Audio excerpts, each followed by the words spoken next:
주시는 말씀은 창세기 6장 14절에서 22절 말씀입니다. 창세기 6장 14절에서 22절 말씀입니다. 우리 말씀 제가 봉독해 올리겠습니다. 너는 잣나무로 방주 한 척을 만들어라. 방주 안에 방을 여러 칸 만들고 역청을 안팎에 칠하여라. 그 방주는 이렇게 만들어라. 길이는 300자, 너비는 50자, 높이는 30자로 하고 그 방주에는 지붕을 만들되 한 자 치켜 올려서 덮고 방주의 옆쪽에는 출입문을 내고 위층과 가운데층과 아래층으로 나누어서 세 층으로 만들어라. 내가 이제 땅 위에 홍수를 일으켜서 하늘 아래에서 살아 숨쉬는 살과 피를 지닌 모든 것을 쓸어 없앨 터이니 땅에 있는 것들은 모두 죽을 것이다. 그러나 너하고는 내가 직접 언약을 세우겠다. 너는 아들들과 아내와 며느리들을 모두 데리고 방주로 들어가거라. 살과 피를 지닌 모든 짐승도 수컷과 암컷으로 한 쌍씩 방주로 데리고 들어가서 너와 함께 살아남게 하여라. 새도 그 종류대로, 집 짐승도 그 종류대로, 땅에 기어다니는 온갖 길 짐승도 그 종류대로 모두 2마리씩 너에게 올 터이니 살아남게 하여라. 그리고 너는 먹을 수 있는 모든 먹거리를 가져다가 쌓아 두어라. 이것은 너와 함께 있는 사람들과 짐승들의 먹거리가 될 것이다. 노아는 하나님이 명하신 대로 다 하였다. 꼭 그대로 하였다. 아멘. 하나님의 말씀입니다. 제가 종종 군대 얘기를 하지 않습니까? 네, 제가 해군에서 군 생활을 했다. 해군이라고 그렇게 말씀을 드렸는데요. 가끔 세 보이고 싶을 때는 해병대라 그러고, 그냥 좀 나이스해 보이고 싶으면 해군이라 그러고. 근데 둘 다 뭐 반반 맞습니다. 해군에서도 근무하고 해병대에서도 근무했기 때문에. 근데 제가 군종 장교로 갔기 때문에 해군에서도 근무를 하고 해병대에서도 근무를 했는데 훈련은 어디서 받았을까요? 육군에 가서 받았죠. 육군에서 훈련을 육군 3사관학교에서 훈련을 받고 거기에서 육해 공군으로 이렇게 나눕니다. 저는 이제 해군을 지원해서 해군을 갔는데 그 중에 이제 딱 일주일 동안만 진해에 있는 해군 교육사령부에 가서 해군 훈련을 받아요. 그래서 일주일 동안 해군 훈련을 받았고요. 그 일주일 훈련 받는 것 중에 제일 하이라이트는 2박 3일 동안 배를 타는 거예요. 그래서 제가 해군에서 일주일밖에 훈련을 안 했지만 그래도 배도 좀 탔습니다. 여러분 배를 타보셨나요? 그냥 한강에서 오리배 같은 거 말고 그 바다에 나가서 한 2시간 이상 타는 그런 배 타보신 일이 있는지 잘 모르겠습니다. 아마도 배를 그렇게 타보신 경험이 있으면 멀미를 좀 하셨다거나 그러면 배라고 하면 아주 질색팔색을 하실 가능성도 있어요. 저도 배멀미를 하는데도 불구하고 저는 그렇게 배 타는 게 좋더라고요. 제가 해군 내에서 훈련 받으면서 2박 3일 배 탔다 그랬잖아요. 그게 배 타고 내려서 자고 또 배 타고 이렇게 2박 3일 하는 게 아니고 배 탄 채로 2박 3일을 있는 겁니다. 2박 3일 배 타본 분 계십니까? 안 계시죠? 지금 생각해 보면 힘들었던 생각들 많이 나죠. 진해에서 배를 탔는데 배 타고 독도까지 갔다가 독도를 한 바퀴 돌고 다시 진해까지 돌아오는 일정이었어요. 그렇게 하는데 한 2박 3일이 걸렸습니다. 기억나는 것은 굉장히 파도가 높았기 때문에 멀미를 많이 했어요. 근데 제가 이제 장교 훈련생이다 보니까 함장님하고 같이 장교들만 모여서 밥을 먹는 식당에 가서 밥을 먹어야 됐는데 빠질 수가 없어요. 그럼 밥 먹다가 나가서 토하고 와서 또 밥 먹고 밥 먹다가 또 나가서 입 들어맞고 나가서 토하고 또 들어와서 밥 먹고 뭐 이런 식이었어요. 진짜 힘들었던 생각이 납니다. 제가 훈련하면서 배웠던 것 중에 여러 가지가 있지만 기억나는 게 견시라는 업무가 있습니다. 견시가 뭐냐면 배에 이렇게 높은 곳, 전망이 좋은 데에 나가서 계속 바다를 바라보고 있는 거예요. 혹시 장애물이나 배가 이렇게 배가 진행 방향에 부딪힐 만한 것이 있는지를 계속 확인하는 것이 견시인데 한밤중에도 합니다. 한밤중에는 더 눈을 부릅뜨고 봐야죠. 왜 이걸 하냐면 사람들이 잘 모르는 게 있는데 배와 자동차의 결정적인 차이가 뭘까요? 물론 배는 바다로 가고 자동차는 땅으로 가는 거가 있지만 결정적인 차이는요. 배에는 브레이크가 없다는 거예요. 모르셨죠? 배도 이렇게 밟으면 설 것 같죠? 배는 세울 방법이 없습니다. 그래서 배가 육지에 닿을 때 멈춰야 되잖아요. 어떻게 멈추죠? 그냥 동력을 꺼요. 동력을 끄고 미끄러져 들어가는 거예요. 그래서 멈추죠. 그래서 사실 여러분 항구에 가보시면 그 배가 접안하는데 타이어들이 잔뜩 있어요. 왜? 와서 꽝 부딪히니까 멈출 수가 없어서 주차하는 것처럼 선에 맞춰가지고 딱 들어갈 수가 없습니다. 그냥 미끄러져 들어가는 거기 때문에 잘못하면 막 그 항구를 깨부시고 이렇게 하는 일들도 많아요. 멈출 수가 없으니까요. 정말 배가 급하게 멈춰야 될 상황이 있으면 일단은 엔진을 정지하고 엔진을 거꾸로 돌립니다. 그래야 반대쪽 진행 방향이 되기 때문에 멈춰도 엔진을 꺼도 배는 계속 앞으로 가거든요. 그게 배가 가지고 있는 특징이에요. 그래서 배를 움직이는 게 조종하는 일이 훨씬 어렵죠. 또 어떤 훈련을 했냐면 그 함교라는 데 가가지고 제가 이제 조타를 했어요. 배를 움직이는 거죠. 보셨죠? 이렇게 영화 같은 데서 이렇게 핸들 같은 거 막 이렇게 돌리지 않습니까? 그걸 시켰어요. 근데 제가 해보니까 뭐 좌로면 또 뭐 이렇게 하거든요. 그게 뭐 그냥 돌려요. 모르고 어딘지도 모르고 그냥 좌로 하면 왼쪽으로 돌리는 건데 자동차랑 또 뭐가 다르냐면 자동차는 핸들을 돌리면 바퀴가 돌아가죠. 바로 움직이잖아요. 근데 배는 이 탈을 돌리면 한 10초나 20초 후에 배가 움직여요. 그렇겠죠. 이게 바퀴가 있는 게 아니니까 바다에서 탈을 움직이는 거니까 돌리고 나면 바로 배가 돌아가는 게 아니라 10초나 20초 후에 돌기 시작해요. 그러니까 처음 배를 움직여 본 사람은 탈을 돌렸는데 배가 움직이지 않잖아요. 그럼 어떻게 할까요? 더 돌리겠죠. 그럼 배가 휘청하죠. 그래요. 그래서 배를 움직이는 일이 상당히 까다롭고 어렵습니다. 지금 배들이야 사실은 그래도 엔진과 키를 쓰기 때문에 그나마 조정하기가 쉬운 거예요. 그러나 옛날에 이런 기계 장치가 없던 옛날에는 배를 움직이기 위해서는 딱 두 가지 방법이 존재했습니다. 뭐가 있었죠? 노를 젓거나 아니면 돛을 다는 게 있었어요. 그나마 노는 통제하기가 쉬운 수단이에요. 근데 여러분 돛으로 배의 방향과 뭐 멈추는 거 이런 걸 조정했다고 생각해 보세요. 진짜 어렵죠. 쉬운 일이 아닙니다. 제가 오늘 왜 이렇게 말씀 시작하면서 배 얘기를 많이 하냐면 오늘 말씀에 노아 방주가 나오기 때문이에요. 이 말씀이 굉장히 독특합니다. 하나님께서 노아에게 방주를 만들라고 그렇게 얘기를 하시는데 성경에 보면 노아가 방주를 만드는데 120년이 걸렸다고 그렇게 우리가 흔히 알고 있어요. 정확하게 120년이라고 나오진 않지만 그 앞에 나오는 구절을 근거해서 한 120년 정도 걸렸을 것이다. 그렇게 추측하는 겁니다.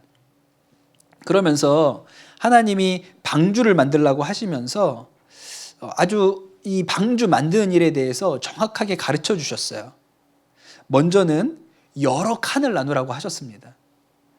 동물을 많이 실어야 되니까 칸을 나눠야겠죠. 사자와 양을 같은 칸에다가 넣으면 안 되니까 막 섞여 있으면 안 되니까 칸을 나누라고 하셨고 그 다음에는 역청을 칠하라고 하셨습니다. 방수제를 칠하라고 한 거죠. 배가 이제 물 위에 떠 있어야 되니까 물이 들어오지 않게 방수제를 칠하라고 그렇게 얘기를 하셨고 그리고 그 다음부터는 방주의 크기에 대해서 이야기를 하세요. 길이가 300자, 너비가 50자, 50자, 높이가 30자로 만들어라 그렇게 얘기를 하시는데 우리가 쓰는 미터법으로 환산하면 길이는 135m. 굉장히 긴 겁니다. 제가 탔던 배가 공주함이었거든요. 이름 예쁘죠? 공주함. 옆에는 왕자함이 있을 것 같죠? 그리고 왜 공주함이냐면 충남 공주를 상징하기 때문에 공주함이에요. 공주함이 88m짜리 배였거든요. 135m면 굉장히 큰 배예요. 너비가 22.5, 그 다음에 높이가 13.5m예요. 크죠. 그러니까 성경이 노아의 방주에 대해서 기록할 때는 크기에 대해서 대단히 강조해요. 왜냐하면 그 배가 온갖 짐승들을 실을 수 있을 만큼 컸다는 이야기를 하고 싶은 거죠. 그리고선 하나님이 뭐라고 말씀하셨냐면 지붕을 덮으라 그랬어요. 배는 지붕이 없는 배도 있습니다. 작은 배들 같은 경우 지붕이 없기도 하죠. 그런데 노아의 방주에는 지붕을 만들라고 하셨죠. 왜 그럴까요? 비가 올 거니까요. 예, 밑에만 물이 있는 게 아니라 하늘에서도 물이 쏟아지니까 지붕을 만들라고 하셨고, 또 하나는 출입구를 만들라고 그렇게 이야기를 하셨어요. 노아도 타고 짐승들도 타야 되니까. 마지막으로는 3층으로 만들라고 얘기하셨거든요. 이것도 배의 크기나 칸을 만들라는 얘기와 똑같이 화물을 어떻게 싣는지와 관련이 있는 거죠. 3층으로 쌓아서 계속 들어갈 수 있게끔 했다, 이런 얘기예요. 이 노아의 방주에 대한 이 설명이 왜 독특하냐면, 노아의 방주가 어떻게 움직이는지에 대해서는 1절 설명이 없고요. 오직 한 가지, 화물을 어떻게 싣는지에 대해서만 설명한다는 거예요. 자고로 배라고 한다면 화물을 싣는 것도 중요하지만 어떻게 움직이는지가 척도이거든요. 그래서 우리가 배를 분류할 때, 배의 역사를 말할 때도 처음에 뭐 갤리선, 그리스 로마 시대에 갤리선이라고 해서 노를 젓는 배가 지중해를 다녔고, 그 다음에 삼각도시 발명되면서 범선이 만들어지죠. 그러면서 대서양을 지나서 대항해 시대, 콜럼버스, 마젤란 이런 사람들이 이제 새 시대를 열었고, 그리고 나서 증기기관이 발명되면서 기선, 그 후에 이제 지금과 같은 엔진을 사용하는 그런 배들이 등장을 합니다. 그러니까 이게 배의 역사잖아요. 이게 배의 역사예요. 그러니까 배가 어떻게 동력하고 움직이는지에 따라서 배를 구분하는 거거든요. 그런데 방주에 대해서 설명할 때는 움직임과 관련된 설명은 하나도 없어요. 화물을 어떻게 싣는지에 대한 설명만 있는 거예요. 그래서 우리 성경에는 방주라고 썼어요. 한문으로 쓴 거죠. 방자는 모방자, 네모 방자고요. 그 다음에 방주의 주자는 배의 주자죠. 그래서 네모난 배라는 의미거든요. 그런데 영어 성경에는 ship이라는 말을 쓰지 않습니다. 이게 배라는 말을 쓰질 않아요. 영어 성경에 노아의 방주를 뭐라고 기록하죠? 아크라고 합니다. 아크. 노아스 아크 이렇게 쓰거든요. 아크는 배라기보다는요, 상자라는 표현에 더 가까워요. 구약 성경이 쓰여진 히브리어로 보면, 히브리어에는 이 방주를 테바라고 씁니다. 테바도 배가 아니에요. 성경에는 배가 많이 나오지 않거든요. 배가 언제 나오냐면 구약 성경에 보면 요나가 다시스로 도망갈 때 배를 타고 도망갔죠. 그때 배는 스피라라는 단어를 씁니다. 그게 배예요. 테바는 배가 아니고 상자예요. 테바라는 말이 성경에 언제 또 나오냐면, 아기 모세를 갈대 상자에 담아서 나일강에 떠내려 보낼 때 그 갈대 상자를 테바라고 합니다. 그러니 노아의 방주는요, 배가 아니고 상자인 거예요. 박스죠. 그것이 우리에게 어떤 의미를 줄까요? 이 방주는 사람이 조종할 수 있는 게 아니라는 거예요. 우리가 재난 영화라는 거를 보죠. 이렇게 뭐 지진이나 해일이나 뭐 이런 일을 겪을 때 사람들이 그것을 피해서 도망가는 그런 스토리를 가진 영화들을 우리가 재난 영화라고 하는데, 재난 영화는 거의 비슷합니다. 재난이 발생해요. 그러면 그 재난을 피해서 그 재난을 피할 수 있는 곳으로 주인공이 도망가죠. 그러면서 막 그곳을 찾아서 비행기를 타고 차를 타고 이렇게 해서 막 떠나는 이야기가 이제 재난 영화의 스토리인데, 다 주인공이 자신의 노력과 힘으로 이 재난으로부터 피하는 이야기예요. 그런데 여러분, 노아의 방주는 노아가 움직일 수 있는 아무런 힘이 없어요. 그것이 아주 독특한 특징입니다. 오직 노아가 한 일은 탄 거예요. 더 재밌는 것은 노아가 이 배에 타서 할 수 있는 일이 아무것도 없을 뿐만 아니라 성경을 자세히 읽어보면 방주의 문을 닫는 일조차 노아가 할 수 없었어요. 7장 16절에 보면 이렇게 나옵니다. 마지막으로 노아가 들어가니 주님께서 몸소 문을 닫으셨다. 들어가면 문 닫는 것도 하나님이 닫고 문 잠궈 놓고 이제 다 왔어. 문 열어주면 나올 수 있는 거예요. 그러니까 노아가 할 수 있는 일이 아무것도 없죠. 그러니 이 방주에 노아가 탔다는 것은 무엇을 의미하냐면 노아는 자신의 인생을, 가족들의 생명을 하나님께 맡겼다는 것을 의미해요. 방주에 탔다는 것 자체가 살았다가 아니라 그냥 하나님한테 맡겼다. 우리는 어디로 가는지 어떻게 살아야 되는지 아무것도 손쓸 방법이 없고 그냥 하나님께 맡겼다는 것을 의미하죠. 저는 더 이것을 실감나게 보여주는 장면이 어디냐면 아까 말씀드렸던 아기 모세를 테바에다 담은 그 이야기인 것 같아요. 이집트의 바로 왕이 이 히브리 사람들이 너무 애를 잘 낳으니까 히브리 사람들이 낳은 아이 중에 사내 아이, 남자아이들은 다 죽여라 그렇게 명령을 하죠. 요게벳, 모세의 어머니였던 요게벳도 아들을 낳았습니다. 그런데 이 아이가 이를 죽일 수가 없어서 몰래 숨겨두고 키워요. 근데 한 3개월쯤 되니까 아이의 울음소리도 너무 크고 더 키울 수가 없죠. 그래서 이 아이를 어찌할 수가 없어서 갈대 상자를 가져다가 테바에다가 역청을 바르고, 여기도 또 역청이 나와요. 물 들어오지 말라고 역청을 바르고 거기에다 아기를 담아서 떠내려 보냅니다. 무슨 마음일까요? 엄마가 3개월 된 아기를 상자에 담아서 떠내려 보내는 그 마음이 어떤 건가요? 버린 거예요? 아니죠. 하나님께 맡긴 거잖아요.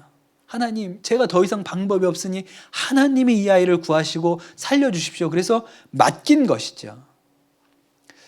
우리 청소년들은 좀 감동이 덜 하겠지만 자녀를 이제 낳아본 우리 부모님들이 아주 요새 감동하고 좋아하는 찬양 중에 복음성가가 요게벳의 노래라는 찬양이 있습니다. 연평안이라는 목사님이 작사 작곡을 하셨는데 이 곡을 쓰신 까닭을 이렇게 설명을 하시는 걸 들었어요. 목사님이 자녀가 셋이 있는데 쌍둥이가 있습니다. 근데 이 쌍둥이가 먼저 태어났어요. 조산을 한 거죠. 그래서 아주 오랜 시간 동안 인큐베이터에서 이 쌍둥이가 있어야 됐습니다. 생각을 해보면 할 수 있는 게 없잖아요, 부모가. 인큐베이터에 들어가 있는 아기를 위해서 부모가 할 수 있는 일이 없어요. 가끔 와서 그 얼굴을 보는 것 말고는 부모가 이 아이를 할 수 있는 일이 없죠. 아이가 폐가 완전히 만들어지지 않았기 때문에 호흡곤란도 오고 여러 위기가 있었는데 그러나 부모가 할 수 있는 일은 없습니다. 그러다가 이 모세의 갈대 상자 이야기를 본 거예요. 상자에 담긴 모세의 아들이나 인큐베이터에 있는 내 아이나 똑같죠. 근데 요게벳이 이 아이를 떠내려 보내면서 뭐라 그랬을까? 찬양에 이렇게 가사를 썼어요. 너의 삶의 참주인, 너의 참 부모이신 하나님께 너의 삶을 맡긴다. 너의 삶의 참주인, 너의 참부모이신 하나님 그 손에 너의 삶을 맡긴다. 이렇게 후렴구를 쓰셨거든요. 본인의 마음이 그런 거죠. 내가 어떻게 할 수 없기 때문에 주님, 이 아이의 생명이 하나님 것입니다. 하나님이 책임져 주세요. 맡긴 것이죠. 여러분, 그런 거를 믿음이라고 합니다. 믿음이라고 해요. 우리가 창세기를 읽으면서 두 가지 길이 있다고 말씀했어요. 두 가지 길. 가인의 길이 있고 셋의 길이 있다 그랬죠. 가인의 길은 힘이 있어요. 가인의 자손들은 힘이 있고 능력이 있습니다. 그래서 그들은 도시를 만들고 문명을 만들었어요. 왜냐하면 하나님을 떠났기 때문에 자기 자신의 생명과 자기 자신의 안전은 스스로 책임져야 됐어요. 그러니 남들보다 더 많이 노력해야 되고 힘이 있어야 되고 똑똑해야 되고 뛰어나야 하고 1등 해야 되고 다른 사람을 밟고 올라서야지만 그들의 안전과 생명을 유지할 수 있다고 생각을 했던 것이죠. 여러분, 지금 우리가 살아가는 방식과 크게 다르지 않아요? 세상이 살아가는 방식하고 조금도 다르지 않습니다. 여러분, 우리가 왜 좋은 대학, 좋은 직장, 돈 합니까? 그게 있어야 내 삶의 행복을 내가 지킬 수 있다고 그렇게 생각하기 때문에 그렇게 하는 거예요. 제가 청소년들 목회하면서 이제 연말이 되면 대학 입시를 준비합니다. 수학능력 시험 보는데 이 일을 두고 우리 학생들이 기도도 하고 또 염려도 하고 걱정도 많이 하죠. 또 실망도 하고 좌절도 합니다. 때로는 비관해서 스스로 목숨을 끊었다 이런 소식들도 우리가 뉴스를 통해서 들어요. 여러분, 그 시험이 왜 우리에게 그렇게 중요합니까? 대학이 왜 그렇게 우리한테 중요할까요? 우리 안에 믿음이 있어서 그래요. 무슨 믿음? 좋은 대학 못 가면 인생 망한다라는 믿음이 있어요. 교회 다니는 우리 중고등부 친구들도 그렇게 생각을 하죠. 그러나 여러분, 거짓말이에요. 꼭 기억해야 돼요. 우리의 인생은 한 번의 시험에 달려있는 것이 아니고 하나님께 달려있는 거예요. 우리의 인생을 책임져 주는 것은 대학이 아닙니다. 하나님이 우리의 인생을 책임져 주시죠. 노아의 삶이라는 것은 완전히 다른 방식인 거예요. 세상 사람들, 노아 시대도 세상 사람들은요, 비가 오기 직전까지도 먹고 마시고 시집가고 내일은 뭐 할까, 어떻게 해야 돈 버나 이 생각하면서 살았던 거예요. 그러나 노아는 그렇게 생각하지 않았어요. 그의 인생을, 가족의 생명을 하나님께 맡겼죠. 그게 방주예요. 방주에는 내가 할 수 있는 일이 없습니다. 제가 청소년들 목회하면서 3년에 한 번씩은 고등부 아이들 데리고는 전도 여행을 갔습니다. 옛날에는 중등부 아이들도 데리고 갔는데 중등부 애들을 데리고 전도 여행을 가는 건 전도가 아니라 민폐에 가깝기 때문에 중등부는 포기했습니다. 너무 사고를 많이 쳐가지고 이거는 전혀 전도라고 볼 수가 없다. 그래서 중등부는 포기하고 나중에는 고등부만 데리고 가기 시작했어요. 아이들이 많으니까 한 20개 조 정도의 조로 10명씩 해서 편성을 합니다. 그리고 나서 흩어져서 전도를 시키는데 그 20개 조 정도에 한 2개나 3개 조는 추첨을 해서 따로 뽑습니다. 그리고 이 친구들은 거지 순례를 시켜요. 거지 전도를 합니다. 거지 전도는 말 그대로 거지가 되는 거예요. 1박 2일 동안 먹을 거나 잘 곳을 정해주지 않습니다. 돈도 주지 않고 핸드폰도 없어요. 그냥 하나님의 인도하심을 따라가라고 하고 길에다가 내려주고 오죠. 내일 이 시간에 다시 올게. 그리고 그냥 오는 거예요. 거지 전도를 시키는 거죠. 그러면 애들이 입이 대빨 나옵니다. 돈은 우리가 내고 먹을 것도 안 주고 잘 것도 안 주고 이런 수련회를 왜 하냐, 이런 불만이 있죠. 그러면 그 아이들을 향해서 얘기를 합니다. 다른 조에 먹을 거, 잘 곳은 선생님들이 다 준비해 놨지. 그런데 너네가 잘 곳과 먹을 거는 하나님이 준비해 놨어. 그러니 하나님한테 물어보고 찾아. 그렇게 이야기를 해주고 오죠. 여러분은 버렸다고 생각하겠지만, 목사님이 우리를 버리고 가는구나 이렇게 생각하지만, 저는 요게벳처럼 여러분을 하나님한테 맡긴 거예요. 한 번은 저녁 8시가 되었는데도 아직 잘 데를 구하지 못했다고 정처 없이 걷고 있다, 그런 소식을 들었습니다. 그런 소식이 들리면 저도 두려움이 있습니다. 어떡하지? 이 아이들을 어떻게 해줘야 되지? 그래요. 그때 우리 청소년부 부장님이 초등학교 교장 선생님이셨거든요. 교장 선생님이 그 얘기를 듣고 빨리 차를 보내서 그 아이들을 실어오자, 그렇게 이야기를 하셨어요. 맞죠? 학교에서는 상상도 할 수 없는 일인 거예요.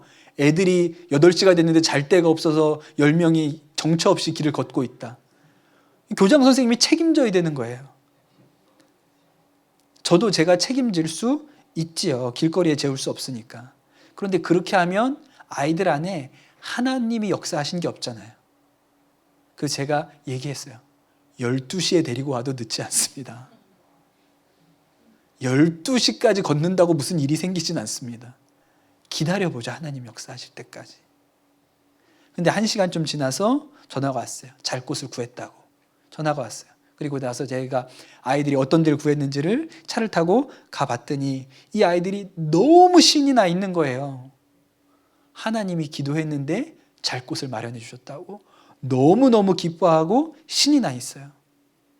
여러분, 세상과 전혀 다른 방식의 삶이 있는 거예요. 저는 그 삶의 방식을 조금이라도 자라는 시절에, 청소년 시절에 조금이라도 맛보여주고 싶은 것이죠. 그렇게 1박 2일을 지내고 오면 거지 전도한 아이들이 할 말이 제일 많습니다. 왜? 자기 눈앞에서 하나님께서 먹을 걸 공급해 주시고 잘 곳을 마련해 주신 것을 봤기 때문에 그런 것이죠. 제가 10년 동안 이 일을 하면서 단 한 번도 굶은 아이를 본 적이 없고 잘 곳을 구하지 못해서 길거리에서 잔 경우도 한 번도 없습니다. 하나님한테 맡긴 것이죠. 완전히 세상과 다른 방식이 있다는 것을 알려주고 싶은 거예요. 여러분, 아이들만 그렇지 않습니다. 우리 어른들, 부모들도 믿음으로 사는 길이 있죠.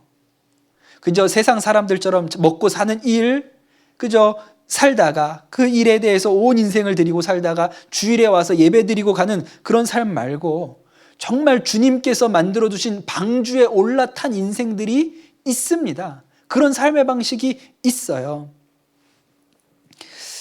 여러분, 방주에 타는 것은 사실은 그렇게 유쾌한 경험이 아닙니다. 여러분, 박스로 135m 만들어 놓고 3층으로 해놓고 거기다 짐승이 가득 있다고 생각해 보세요. 거기에 있는 40일이 좋겠습니까? 힘들죠. 어디로 가는지도 모릅니다. 내 뜻대로 할 수 있는 것도 없어요. 그러나 그 안에서 구원을 경험하죠. 제가 같이 동역했던 우리 목사님 중에 우리 같이 사역했던 여재호 목사님 계세요. 여재호 목사님이 선교사가 되시기 위해서 미국에 가서 훈련을 받으실 때 일입니다. 그때 이런 일이 있었다 그래요. 여재호 목사님이 이제 식구들하고 장을 보러 마트에 가서 바구니에다가 이제 먹을 식량들을 다 사서 넣어가지고 계산대로 가서 계산을 하고 이제 카드를 드렸는데 돈이 없다 그러더래요. 카드 안에.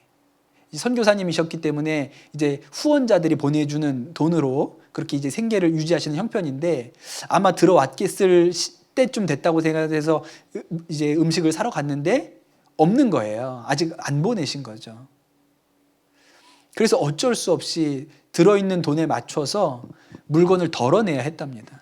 근데 지금도 그때 이렇게 얘기를 하신 게 계란 한 판을 사셨는데 그 계란 한 판을 다시 갖다 놨다는 거예요. 왜냐하면 아이들이 고기 많이 못 먹이니까 그래도 계란이라도 많이 먹여서 단백질 많이 먹이려고 계란을 한 판 사셨는데 그 계란을 빼놨다는 거예요. 그리고 이제 나머지를 사가지고 돌아오는데 내가 선교사로 헌신했는데 아이들 계란 하나를 못 사 먹이는구나. 이런 마음의 좌절이 있으셨다 그래요. 마음이 좀 어렵고 힘들었어요. 계란을 내려놓고. 그리고 집에 돌아와서 사온 걸 가지고 아이들 밥해 먹이려고 준비를 하고 있는데 누가 문을 똑똑 두들겼습니다. 그래서 가서 문을 딱 열어보니까 같이 선교 훈련을 받고 있는 다른 선교사님이신 거예요. 그런데 그분 손에 바구니에 계란이 수북하게 담겨 있었다 그랬어요. 그런데 너무 하나님이 살아계신 게 분명하게 믿어지더라고요. 하나님이 우리 가정을 이렇게 들여다보고 있구나. 계란 모자란 걸 어떻게 보시고 그걸 채워주시려고 이렇게 보고 계시는구나. 그게 너무 분명하게 믿어지더라는 거예요. 여러분, 계란 가지고도 하나님께서 믿음을 만드실 수 있어요. 하나님이 우리 인생에 집을 해결해 주시고 인생에 큰 돈을 벌게 해주셔서 하나님을 경험하는 게 아니고요. 계란 한 판 가지고도 믿어지게 하실 수 있는 분이에요. 그래서 정말 먹고 사는 일이 우리의 인생이 하나님한테 달려있다. 하나님이 책임지신다는 것을 믿고 경험하는 그런 인생이 있는 것입니다. 그런 삶의 방식이 있는 거예요. 여러분, 여전히 우리에게도 두 가지 삶의 방식이 있는 것이죠. 보세요, 여러분. 자녀가 내 뜻대로 됩니까? 우리 애들 이렇게 되게 착해가지고 지금 뜻대로 되는 것 같죠? 제가 장담하는데 뜻대로 안 되는 날이 반드시 옵니다. 그럼 어떻게 해야 돼요? 우리도 태바에 담아서 떠나보내야 될 날이 와요. 그럼 어떡하죠? 시집가고 장가가도 계속 쫓아다니면서 해 먹이고 해 입히고 부부싸움 했다 그러면 정정긍긍하고 그럴 건가요? 떠나보내야죠. 하나님한테 맡겨야죠. 그들의 인생을 하나님한테 맡겨야죠. 오은영 선생님이 그런 얘기를 하셨습니다. 양육의 목표는 독립이라고. 떠나보내기 위해서 양육하는 거라고. 그러니 우리도 언젠가는 아이들에 대해서 부모지만 할 수 있는 일이 아무것도 없고 오직 하나, 상자에 담아서 주님 맡깁니다. 주님, 이 아이의 인생은 주님의 것입니다. 떠나보내는 일을 해야 할 날이 오는 것이죠. 그 일을 위해서 우리가 깨달아야 되고 방주가 무엇인지 알아야 하는 것입니다. 22절 말씀에, 오늘 읽은 말씀의 마지막 절에 보면 노아는 하나님이 명하신 대로 다 하였다. 꼭 그대로 다 했다 그랬습니다. 노아가 하나님 앞에 온전히 맡긴 삶, 내 인생도 내 가족도 이제 내 마음대로 어쩔 방법이 없습니다. 다 주님의 것입니다. 주님이 하라는 대로만 하겠습니다 라고 그가 결단을 하고 120년 동안 방주를 만들었던 것이죠. 그리고 그 방주에 올라탔습니다. 여러분, 그것이 믿음이에요. 내 힘으로 내 능력으로 할 수 있는 것이 없습니다 라고 인정하는 것이 믿음입니다. 성경은 바로 그러한 사람들의 이야기를 모아놓은 것이죠. 아브라함은 믿음으로 본토 친척 아비집을 떠나서 하나님이 지시한 땅으로 간 것이고, 모세는 믿음으로 이스라엘 백성을 이끌고 광야로 나와서 하나님께서 먹이고 입히는 것을 경험하게 한 것이고, 여호수아는 믿음으로 자신들보다 훨씬 강하고 힘이 있었던 가나안 땅에 그 여러 족속과 전쟁을 하여 그 땅을 차지한 것이고, 그저 양치기에 불과했고 소년에 불과했던 다윗이 골리앗 앞에 물맷돌을 던져서 골리앗을 쓰러뜨린 것이죠. 그 모든 것이 그들이 하나님 앞에 그들의 인생과 생명을 맡겼기 때문에 가능했던 일입니다. 사랑하는 우리 강남 선한목자교회 성도 여러분, 노아가 믿음으로 방주에 올라탄 것과 같이 여러분도 믿음에 올라타시는 은혜가 있게 되기를 축복합니다. 여러분, 천국은 우리가 노력해서 열심히 해서 갈 수 있는 데가 아니라고 하지요. 예수 그리스도께서 우리의 죄를 구원하시기 위해서 십자가에 죽으셨다는 이 진리, 그 십자가라는 방주 위에 우리가 단지 올라타는 것뿐입니다. 그리고 주님, 저는 아무것도 할 수 없습니다. 오직 주님의 공로로, 주님이 하신 이 일로 제가 하나님 나라에 들어갈 수 있습니다 라고 믿는 것이죠. 방주에 타는 것이나 우리가 십자가를 믿는 것이나 원리는 꼭 같은 것입니다. 여러분, 방주에 올라타는 믿음, 십자가에 올라타는 믿음 가운데 서시게 되기를 예수님의 이름으로 축복합니다. 우리 자녀들에 대하여도 우리가 이들의 인생에 대해서 전전긍긍하지 않고 하나님, 이 아이들의 인생을 주님께 맡깁니다. 하나님께서 우리 아이들을 키우십시오. 예. 그렇게 할 수 있는 부모님들 되기를 바라고, 우리 청소년들은 정말로 여러분의 인생을 주님 앞에 드려서 주님 책임지십시오. 대학이 내 인생을 결정하는 것이 아니라 하나님이 내 인생을 책임져 주시는 것을 우리가 믿게 하여 주옵소서. 그렇게 우리가 오늘 결단하고 기도하면 좋겠습니다. 이 시간 같이 기도합시다. 하나님, 감사합니다. 오늘 말씀 가운데 우리에게 깨닫게 하시는 것 인해서 감사를 드립니다. 바라기는 우리 모두가 하나님께서 예비하신 방주 위에, 십자가 위에 올라타는 은혜가 있게 하여 주시옵소서. 우리의 인생도 주님께 맡깁니다. 우리 자녀들의 인생도 주님께 맡깁니다. 내가 쥐고 있는 것보다, 내가 노력하는 것보다 하나님께 맡긴 인생이 훨씬 더 복되고 아름다운 것을 우리가 바로 깨닫게 하여 주시옵소서. 생명과 구원을 얻게 하여 주시옵소서. 감사합니다. 모든 말씀 예수님의 이름으로 기도드립니다. 아멘.